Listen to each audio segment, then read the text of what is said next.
janë identifiku 15 vendvotime në të cilat ka mëspërputje prej 1 nënshkrimi dhe 2 nënshkrime, pra 2 nënshkrime në listën e nënshkrime dhe 1 fletvotim ose 2 fletvotim më pak ose më shumë në kutinë e votimit. Këto 15 vendvotime, si rekomandimi i Këshillit të Operacioneve Zgjedhore,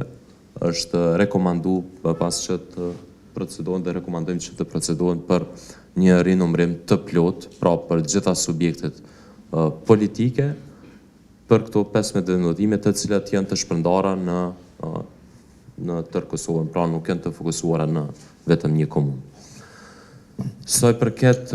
një rekomandimi të dytë të dalë po ashtu nga Këshilli i Operacioneve Zgjedhore, është me raportin që kemi pranuar për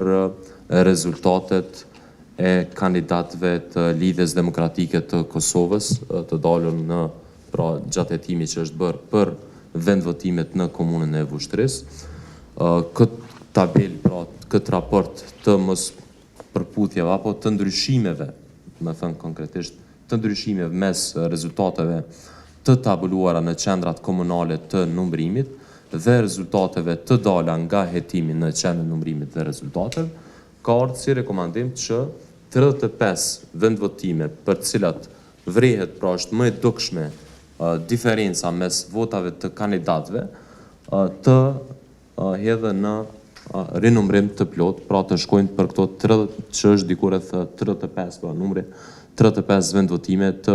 rinumrohen plotësisht që janë vetëm nga komuna e Vushtrrisë. Kur them plotësisht, them për gjitha subjektet politike dhe për gjithë kandidatët e këtyre subjektet politike. Pra 35 kuti të votimit do të rinumrohen, është rekomandim nga Këshilli i Operacioneve Zgjedhore që të rinumrohen në qendrën e numërimit të rezultateve, për shkak të diferencave në mes të votave të kandidatëve. Sekretariati është i gatshëm që sot në ora 4 mbas ditës të fillojë rinumërimin e kutive të votimit, po që sekretariaja merr vendim për rinumërim. Do të përpjekjet tona dhe përgatitjet do të bëhen për me fillu në ora 4, me që rast do të njoftohen edhe vëzhguesit e akredituar subjekteve politike të organizatave tjera.